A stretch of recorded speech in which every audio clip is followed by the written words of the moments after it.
All right, we're on the second page of the day 4 lesson, and we're doing derivatives numerically, geometrically, and algebraically today.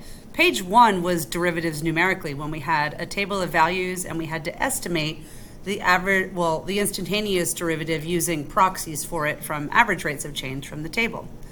And we know from limits that if we take a look at limits either graphically or numerically, we have to make an educated guess as to the limit.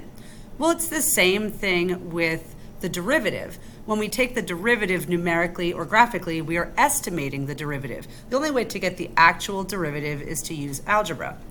But let's take a page here and try to understand the graphical explanation of the derivative, or the geometric explanation of the derivative. So here we have a function in this image, and we'll just call it any function f, and we say that it is differentiable on the interval from, this should say a to a plus h to match the image here, a to a plus h. So we know this is differentiable, and we will explain this to you later, but it's a smooth continuous curve, and therefore it has a derivative at every point on the curve. And we have h, which is the distance between the x values of a and a plus h, and then this value up here would be, well, I'm going to not tell you more until we get into the assignment. So what I want you to do, what we're going to do together, is take a look at each value and determine, looking at the image, whether this is a length or a slope, and then write down what the actual terminology is for it. So the first one is f of a, and the reason why I did not want to tell you what, I was going to say what f of a was over here, and I wanted to wait until we got down to number 1. So f of a is going to be a length, and it says draw an appropriate blue segment to represent length. So the blue segment representing f of a is right here. So f of a is a length, and it is the value of the function. So value of f of x at x equals a. It is a vertical distance displaced from the x-axis. This is f of a. It is not just the point or the y value. It is the distance. It represents a distance. That y value represents a distance. So then we go down to f of a plus h, and we have a similar concept, but here, f of a plus h is the y value at a plus h, but it represents a vertical displacement from the x-axis. So this is once again a length, and it is the value of f of x at x equals a plus h. The next one is f of a plus h minus f of a. Well, here I'm taking the length at a plus h and subtracting out the length at a. So this is a difference in lengths. It starts here and goes down to here. So this is going to be f of a plus h minus f of a. So once again, we have a length, and we have the difference in values of f of x between x equals a and x equals a plus h. Now we have h. H is also going to be a length, and it's actually marked right here on your page, this horizontal distance right here. So it is the difference in x values between a and a plus h. But once again, we start by calling it a length, and we are going to say that, let me draw a line here. We're going to say that it is the distance on the x-axis between x equals a and x equals a plus h.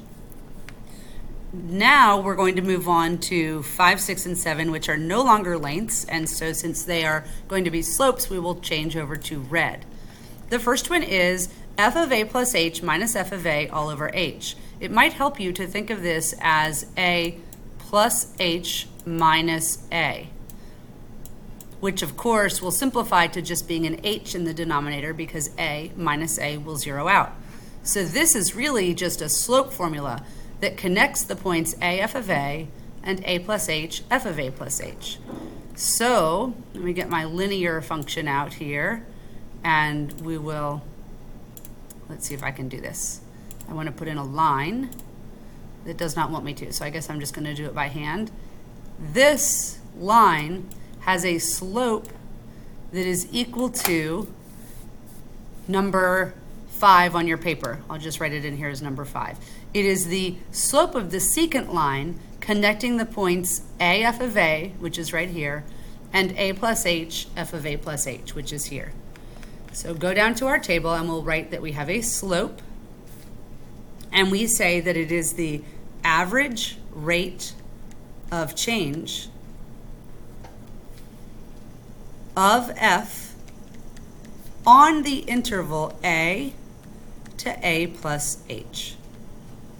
Next, we have the limit as h goes to 0 of f of a plus h minus f of a all over h. You may well recognize this as the definition of the derivative. The definition of the derivative is an instantaneous rate of change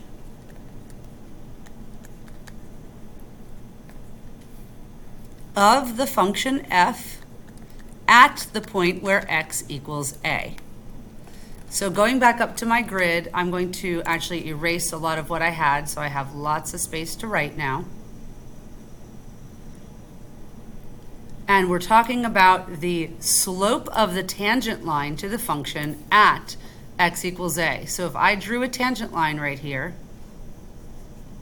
about like that, the slope of that tangent line is going to be the derivative of the function, or the instantaneous rate of change. Then number 7 says f prime of a. F prime of a is also the derivative. So number 6 is the definition of the derivative. It's the long way of writing the derivative. F prime of a is shorthand for the derivative. So what we wrote here for number 6 is exactly the same. 6 and 7 are exactly the same, just two different ways of writing it. So this is also number 7.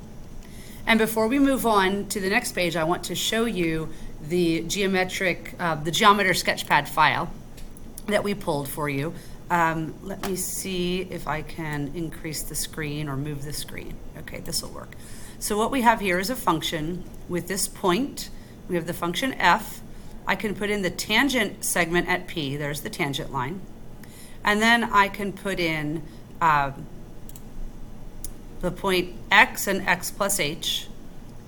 I can put in a new point q, which is right at x plus h. I can draw the secant line from P to Q. That will be the average rate of change of the function. And I want to use the average rate of change to get to the instantaneous rate of change. So what I'm going to do is take, see if I can do it here. Take my h value, make it go to 0. Do you see how down here the h is shrinking? X plus h is moving closer and closer to x. And when I get to the point where h is 0, q and p are on top of each other. And so if I take an average rate of change of 2 points that are microscopically close together, I effectively get the instantaneous rate of change. So if I just say let h be 0, it stops, and P and Q are points on top of each other, and the instantaneous rate of change is driven by the average rate of change of 2 points microscopically close. And that is the definition of the derivative.